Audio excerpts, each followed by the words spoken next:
Os investimentos realizados pelo Ministério da Educação entre 2019 e 2021 estiveram aquém do necessário para atender às principais demandas da educação básica brasileira. Esta é a principal conclusão expressa no parecer apresentado pela relatora da comissão externa que acompanhou a atuação do MEC nestes 3 anos.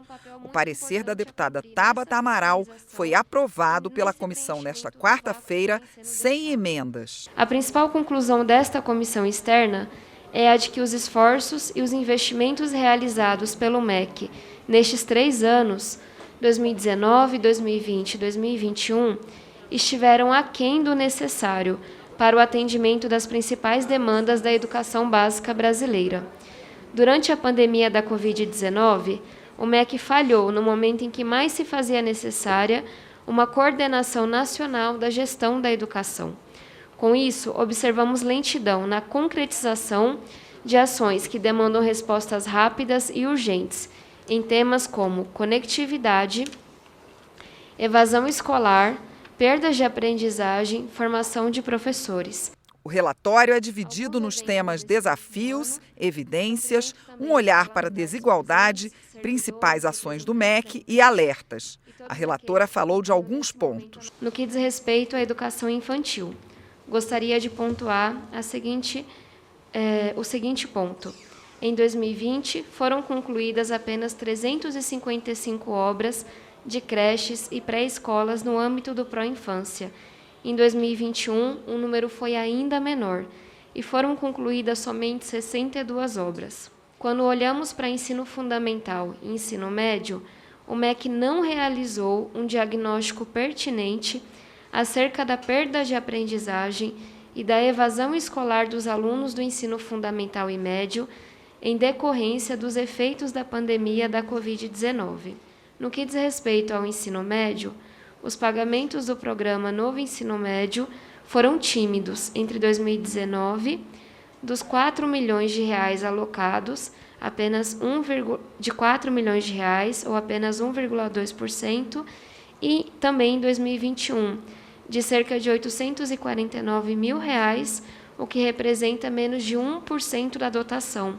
Ou seja, há um problema gravíssimo, não apenas de cortes de orçamento, mas também de execução do recurso que é destinado. A relatora falou ainda de outros pontos. Educação do campo e de indígenas e quilombolas. Em 2019, foi extinta a SECAD, Secretaria de Educação Continuada, Alfabetização e Inclusão, o que significou uma invisibilidade da educação do campo. Educação inclusiva. O programa Escola Acessível atendeu a apenas 12% da meta estipulada pelo MEC. O MEC continuou investindo esforços na nova política de educação especial, que foi considerada inconstitucional pelo STF, em detrimento de outras prioridades, como o acesso às escolas regulares de alunos com deficiência. A gente acabou de passar por uma pandemia e fica muito claro que uma das grandes ações que poderiam atenuar o desemprego, a desigualdade, o desespero das pessoas, é você fazer grandes programas de educação profissional para realocar essas pessoas nos novos empregos que a nova economia está trazendo. Infelizmente, muito pouco foi feito, ou quase nada, para ser sincero, foi feito no Ministério da Educação sobre isso. Deputados da base do governo repercutiram a aprovação do relatório. A comissão externa está fazendo do seu relatório como que se a pandemia já tivesse encerrado. Para mim é um erro grave da comissão externa.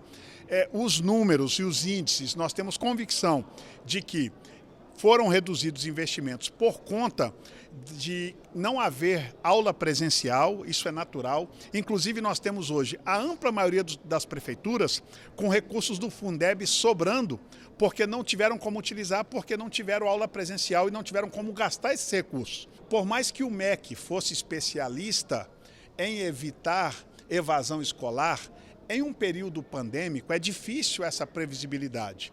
O próprio ministro tem falado dessa dificuldade. A pandemia trouxe e aumentou muito o fenômeno da evasão escolar. E eu tenho convicção de que a educação vai avançar. Não pode estar nos índices dos governos anteriores que deixaram a educação brasileira com os piores índices de PISA e outros índices horrorosos. Nós precisamos reverter e colocar a educação como a prioridade do Brasil e só assim o Brasil vai avançar.